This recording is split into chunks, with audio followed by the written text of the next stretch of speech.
14 საათი 24 წუთი გახლავთ რადიო იმედის დღის არხის ფორმატში განვაგრძობთ მუშაობას და გამოვეხმაურებით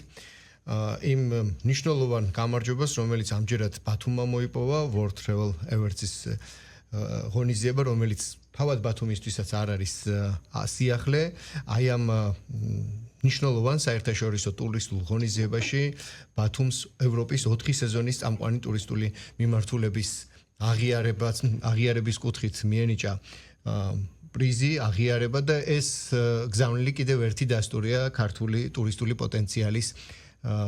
საერთაშორისო ღირებულებისა, მნიშვნელობისა და ამ თემაზე უფრო დეტალური დიალოგისთვის ჩვენ საშუალება გვაქვს აჭარის ტურიზმის დეპარტამენტის უფროს ქალბატონ თინათინ ზოიძეს ტელეფონით გავესაუბროთ. ხაზია იგი, გამარჯობა ქალბატონ, გესმით ჩვენი ხმა ქალბატონ თინათინ? მესმის, გამარჯობა, მოგესალმებით ბატონ ზაზა, მივესალმები მსმენელს. მადლობა მოწვევისთვის. მადლობა იმისთვის, რომ გვერდთვებით პირდაპირ ეთერში, პირველ რიგში გილოცავ და ულოცავ არა მხოლოდ ბათუმს, თელ საქართველოს ამ გამარჯვებას. პირველ რიგში გითხარით თქვენი ემოციების შესახებ, რამდენად იყო ამის მოლოდინი, იმიტომ რომ ჩვენ ვიცით საქართველოში არაერთი ტურისტული სივრცე გვაქვს, სადაც მიმართულებები და მთელი სტრატეგია გვაქვს იმისთვის, რომ 4 სეზონის ტურისტულ სივრცეებად ვაქციოთ კონკრეტული ადგილები, ასეთი სტრატეგია ვიცი რომ აჭარაში ბათუმსაც აქვს კონკრეტულად და ფაქტობრივად გამოდის რომ ამ ხრივ მიზანს მიაღწიეთ, აღიარება მოიპოვეთ, პირველ რიგში თქვენი შტაბ-ეჭდილება გითხარით და შემდეგ უკვე გავშალოთ თემა ეს აღიარება რას გაძლევთ და რა პერსპექტივას გიხსნით კიდევ უფრო მეც გლობალურ ტურისტულ ბაზარზე. კი, მართალი ბრდანდებით, ჩვენ რა თქმა უნდა ვიცით, რომ საქართველოს ზოგადად მრავალფეროვანი შესაძლებლობები აქვს. ამ მრავალფეროვნებაში იგულისხმება ის, რომ იმდენად მდიდარია თითოეული რეგიონის ტურისტული პოტენციალი ნებისმიერ სეზონზე ეს იქნება გაზაფხული, ზაფხული, შემოდგომა, ზამთარი, მსოფლიოს ნებისმიერი ქვეყნიდან შეუძლია ადამიანს ჩამოვიდეს, ჩვენთან ძალიან კომფორტულად დაისვენოს, ძალიან ისეთი შთამბეჭდავი თავგადასავალი მოიწყოს და ამავდროულად მიიღოს ის შთაბეჭდილებები, რომელიც იქნება განსხვავებული და რომელიც მას თავს დაამახსოვრებს თავისი მოგზაურობის დროს. რა თქმა უნდა, ჩვენ ერთია რომ ვიცით ის, რომ მრავალფეროვანი შესაძლებლობები გვაქვს, მაგრამ მეორე ყველაზე მნიშვნელოვანი არის ის, რომ ამის შესახებ ვამცნოთ და გაუზიაროთ ეს ინფორმაცია ზოგადად სამიზნე ჯგუფებს და მთელ მსოფლიოს. რა თქმა უნდა, ისეთი ღონისძიებები, როგორც მსოფლიო ტურიზმის დაჯილდოება, სადაც რეგიონალურ, კონტინენტალურ დონეზე იკრიბება მთელი მსოფლიოს ტურიზმის სექტორის წამყვანი მოთამაშეები და წამყვანი კომპანიები, წამყვანი ქვეყნები, რა თქმა უნდა, ძალიან მნიშვნელოვანია იქ საქართველოს პრეზენტაცია და ძალიან საამაყო იყო, როდესაც 27 ქვეყნის წარმომადგენელთან გამოცხადდა, რომ ბათუმი საქართველოს არის 4 სეზონის წამყვანი ტურისტული მიმართულება ევროპაში 2025 წლისთვის. ძალიან ლამაზი ვიდეორგოლი გავუშვით ჩვენ ამ ღონისძიებაზე და ძალიან დიდი სიამაყით ვიყავით ყველა იქ ვინც ამას უყურებდა. რა თქმა უნდა, ჩვენთვის ეს არის ერთი მხრივ ძალიან სასიამოვნო, რომ მოგვეცა საშუალება კიდევ ერთხელ ფართოდ გაუწიოთ პოპულარიზაცია ჩვენს რეგიონს და ქვეყანას და მეორე მხრივ, რა თქმა უნდა, როგორც სახელმწიფოსთვის, ასევე კერძო სექტორისთვის არის დიდი პასუხისმგებლობა, რომ კიდევ უფრო მეტი ვიმუშაოთ განვითარებისთვის, წარმატებისთვის და იმისთვის, რომ ჩვენი ქვეყანა იყოს მდგრადი ტურისტული მიმართულება ყველა სეზონზე. უნდა ითქვას, რომ მსგავსი ტიპის ჯილდოები ერთის მხრივ ეხმარება ჩვენ, რომ უფრო მეტი პოპულარიზაცია მოვახდინოთ ჩვენი როგორც ტურისტული დანიშნულების ადგილის და მეორე მხრივ, რა თქმა უნდა, აძლევს мотиваციას ადგილობრივ სექტორს, რომ უფრო განვითარდნენ, დაიხვეწოს სერვისები, უფრო მეტი ტურისტული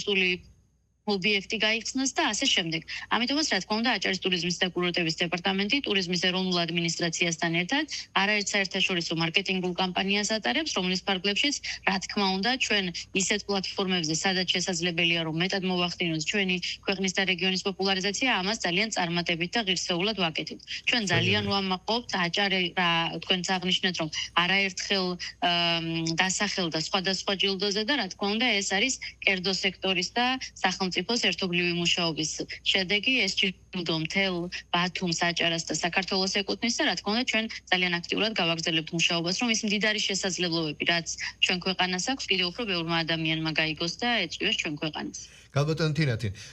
დიახ, ეს საერთაშორისო ღონისძიება, რომელიც World Travel Awards-ის ფარგლებში იმართება,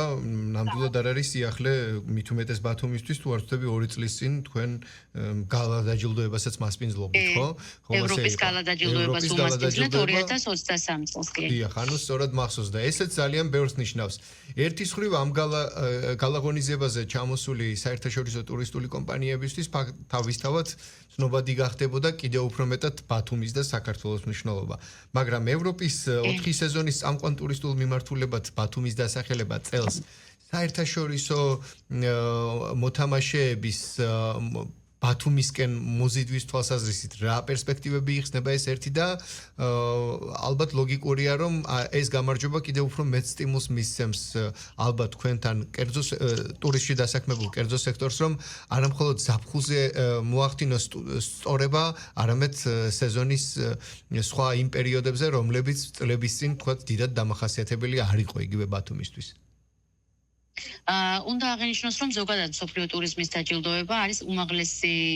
კატეგორიის ჯილდო ტურიზმის სფეროში და 40 წელზე მეტია დაფუძნებულია კომპანია, რომელიც მთავარი მიზანიც არის ტურიზმის სფეროში ერთგვარი ბრწყინვალების ჯილდოს გამოვლენის კატეგორია და უნდა აღინიშნოს, რომ 180-ზე მეტი ქვეყანა არის გაწევრიანებული უშუალოდ ამ პლატფორმაზე და ყოველწლიურად რეგისტრირდება სხვადასხვა განაცხადების, სხვადასხვა ნომინაციებზე და შესაბამისად რა თქმა უნდა ძალიან მნიშვნელოვანია რომ საქართველოს მუდმივად იყოს ამ კონკრეტულ პლატფორმებზე, სადაც 180 ქვეყნის 10,000-ზე მეტი ტურიზმის სექტორის წარმომადგენელი არის რეგისტრირებული. მეორე მხრივ ასევე ის უნდა აღინიშნოს, რომ როდესაც ბათუმი ნომინირებულია ისეთ კატეგორიაში, რომელიც არის ევროპის 2025 წლის 4 სეზონის მრავალფეროვანი ტურისტული მიმართულება, სადაც კონკურენციაში ვართ ჟენევასთან, სტოკჰოლმთან, ბუდაპეშტთან, მიუნხენთან და ასეთ ქალაქებთან, რა თქმა უნდა, ამ ყველა ქვეყნის დელეგაცია, როდესაც იგზის და ეს ჩვენი პატარა ლამაზი ქალაქი, ლამაზი ქვეყანა იმარჯვებს ამ კატეგორიაში, რა თქმა უნდა, ეს არის ძალიან დიდი ცნობადობა და ჩვენ მრავლის თქვენი და ძალიან საამაყოა და ჩვენ მე ყველა ამ ადამიანს, რა თქმა უნდა, კომუნიკაციაში ვართ მათთან, მუშაობთ მათთან, იგივე თქვენ ახსენეთ მსოფლიო ტურიზმის დაჯილდოება ბათუმში ჩატარების თვალსაზრისით. აქ ძალიან ბევრი დელეგატი იყო, ვინც ბათუმშიც იმყოფებოდა და ესეც ძალიან უნდა აღინიშნოს, რომ ზოგადად ის ქვეყანა, სადაც მსოფლიო ტურიზმის დაჯილდოება ტარდება, ასეთი ტიპის ღონისძიება კიდევ უფრო ახალი საშუალება არის პოპულარიზაციის და მეტი ადამიანისთვის კონკრეტულად ამ ქვეყნის პოზიციონირების საშუალება. ასევე, როდესაც მსოფლიო ტურიზმის დაჯილდოება ტარდება რომელიმე ქვეყანაში, რა თქმა უნდა, ეს ხაზს უსვამს, რომ ის ქვეყანა იმ ქვეყნის მიმართ სანდოობა მაღალია, ის ქვეყანა უსაფრთხოა, მრავალფეროვანია, ტურისტული სერვისები განვითარებულია და ჩვენთვის ძალიან მნიშვნელოვანია, რომ ამაყად საიმედო სანდო ტურისტული მიმართულების იმიჯი გქონდეს ყოველთვის. ამიტომ მსგავსი ტიპის ღონისძიებებში ჩართულობა ძალიან მნიშვნელოვანია. მეორე მხრივ, რა თქმა უნდა აღინიშნოს, რომ როდესაც ასეთ ღონისძიებას ესწრება წამყვანი ავიახაზები, ტუროპერატორები, ტურისტული სააგენტოები, ვინც პაკეტების შემუშავებაზე, გაყიდვებზე მუშაობს და სახელდება მრავალფეროვანი ახალი ტურისტული მიმართულება, რა თქმა უნდა, ძალიან ბევრი საშუალებაა, რომ მათთან კომუნიკაცია შედგეს, მათთან თანამშრომლობის პირობები განვიხილოთ და ჩვენ არაერთ ასეთ ტუროპერატორს ამ ვიზიტის ფარგლებშიც ვესაუბრეთ, რომლებსაც უკვე ვუმზადებთ სპეციალურ შეთავაზებებს მომავალი წლისთვის უკვე საქართველოში ტურისტული პაკეტების. რა თქმა უნდა, ეს ხელს უწყობს იმას, რომ კიდევ უფრო მეტი ცნობადობა იყოს ჩვენი ქვეყნის, კიდევ უფრო მეტად მოხდეს ჩვენი რეგიონის პოზიციონირება და რა თქმა უნდა, ეს მოუტანს ძალიან ბევრ სიკეთეს, დაინტერესებულ ვიზიტორს, დაინტერესებულ ინვესტორს ჩვენ ქვეყანას და დაეხმარება ადგილობრივ კერძო სექტორს, სახელმწიფოს რომ კიდევ უფრო განვითარდეს. ადგილობრივთან დაკავშირებით, ქალბატონ თინათინ, აჭარის ტურიზმის დეპარტამენტს არაერთი პროექტი აქვს ტურისტთან მიმართებაში და მით უმეტეს ეს აღიარება 4 სეზონის წამყვან ტურისტულ ქალაქად და სივრცე აღიარება ხომ არ იქნება თქვა ან შეიძლება არის მე არ ვიცი ისეთი ტიპის პროექტების გენერატორი რომელიც საფხულის გარდა დანარჩენი სეზონისთვის კიდევ დამატებითი ტურისტული პაკეტების შექმნის თვალსაზრისით არ ვიცი საგრანტო იქნება თუ სიახლეების კუთხით შესთავაზებს კერძო სექტორს კი, რა თქმა უნდა, როგორც აღინიშნა ზოგადად ჩვენ აჭარაში სეზონურობა ერთ-ერთი გამოწვევა იყო, რომელზეც კერძო სექტორთან ერთად აქტიურად მუშაობთ და ეხაც ვაგრძელებთ მუშაობას, თუმცა თამამად შეიძლება ითქვას, რომ ყოველწლიურად დატვირთვის კოეფიციენტი არასეზონზეც მუდმივად მზარდია აჭარაში. რა თქმა უნდა, სეზონურობის ნაწილში ძალიან აქტიურად მიმდინარეობს მუშაობა კერძო სექტორთან ერთად, რომ ისეთი ღონისძიებები დაიგეგმოს საერთაშორისო მასშტაბის რეგიონში და ისეთი აქტივობები დაიგეგმოს, რომელიც მოგცემს საშუალებას, რომ 4-ვე სეზონზე უმასპინძლოთ ვიზიტორებს. მაგალითად, თუ ავიღებთ ზამთრის პერიოდს, ვიცით, რომ აჭარას უკვე გოდერძიზე აქტიურად მიმდინარეობს საინვესტიციო პროექტები და მაგალითად დეკემბერი, იანვარი, თებერვალი, მარტი, აპრილი ყველაზე ხანგრძლივი სეზონი გვაქვს თოვლის, ბუნებრივი თოვლის კურორტ გოდერძზე და ჩვენ ვიცით, რომ წლის დასაწყისში European Best Destination-მა კურორტი გოდერძი დაასახელა როგორც ყველაზე უხთოვლიანი და ერთ-ერთი გამორჩეული კურორტი ევროპულ ზამთრის კურორტებში. რა თქმა უნდა, აღნიშნულ კურორტზე მუდმივად ხდება განვითარების პროექტები და არაერთი უკვე მაღალი კლასის სასტუმრო გვაქვს, იქ საოჯახო ტიპის სასტუმრო სახლები მუდმივად ვითარდება, საგზაო ინფრასტრუქტურაც უკვე მივიდა და შესაბამისად, რა თქმა უნდა, კურორტი გოდერძი უკვე ჰაბის ფუნქციას ასრულებს მაღალმთიან აჭარაში ტურისტული პროდუქტით. რაც შეეხება გაზაფხულზე, გაზაფხული აჭარის რეგიონში ძალიან აქტიურია უკვე, დატვირთულია თითქმის სრულად და ზაფხულის პერიოდი ისედაც ხელსეზონად იქნება და შემოდგომაზე ძალიან ბევრი ლამაზი ფესტივალი გვაქვს აჭარაში, ძალიან ბევრი პროექტი ხორციელდება, რაც გვაძლევს საშუალებას, რომ კიდევ უფრო მეტ ვიზიტორს ვუმასპინძლოთ. მიმდინარე წლის სტატისტიკას თუ შევეხებით, შეიძლება ითქვას, რომ საერთაშორისო ვიზიტების რაოდენობა 10%-ით გაზრდილია აჭარის რეგიონში ბოლო მესამე კვარტალში, დაახლოებით 2.600.000 უკვე ვიზიტების საერთო რაოდენობა აღემატება. მაღალმთიან აჭარაშიც მატება ვიზიტების რაოდენობის, ამიტომ მაგალითად მთიან მუნიციპალიტეტებში 9 მილიონს უკვე აღწევს ვიზიტების რაოდენობა მთის ტურისტულ ბილიკებზე, 25-ზე მეტი მარკირებული ტურისტული მიმართულება გვაქვს უკვე მთაში, რომელთა განვითარებაზეც კერძო სექტორთან ერთად აქტიურად მუშაობთ და რა თქმა უნდა ვაგრძელებთ მუშაობას იმისთვის, რომ ერთის მხრივ აჭარა იყოს ადგილობრივებისთვის კომფორტული, გრადი, საცხოვრებელი ადგილი და მეორეს მხრივ ვიზიტორებისთვის საინტერესო მიმართულება, სადაც ნებისმიერი ვიზიტორი, ეს იქნება საქმიანი ვიზიტორი თუ გასართობი მიზნებით დასასვენებლად ჩამოსული ვიზიტორი, მისთვის კონდეს შესაბამისი კომფორტული მაღალი კლასის მომსახურება. ასევე აუცილებლად უნდა აღინიშნოს, რომ ბათუმი არის საქმიანი ვიზიტებისთვის ქალაქი, რომელსაც აქვს მაღალი კლასის სასტუმროები, ინფრასტრუქტურა, საკონფერენციო სივრცეები, UEFA-ს კატეგორიის უმაღლესი კატეგორიის სტადიონი, რაც გვაძლევს საშუალებას, რომ საერთაშორისო მატჩებს, საერთაშორისო კონცერტებს უმასპინძლოთ და ესეც გვეხმარება, რომ ის საკითხები, რომელიც არასეზონის დატვირთვას ეხება, მაქსიმალურად იყოს მაგალითად ამოწურული. აგრეთვე უნდა დიახ, ბრძანეთ გისმენთ. აგრეთვე უნდა აღინიშნოს, რომ ზოგადად რეგიონში, რა თქმა უნდა, გაზრდილი ვიზიტორების ნაკადებს ახლავს რიგი გამოწვევები, რომლებზეც კერძო სექტორთან ერთად აქტიურად მუშაობთ, სხვადასხვა უწყებასთან ერთად, აჭარის მთავრობასთან ერთად იგეგმება ძალიან ბევრი პროექტი, რომელიც რეგიონში სერვისის განვითარების კუთხით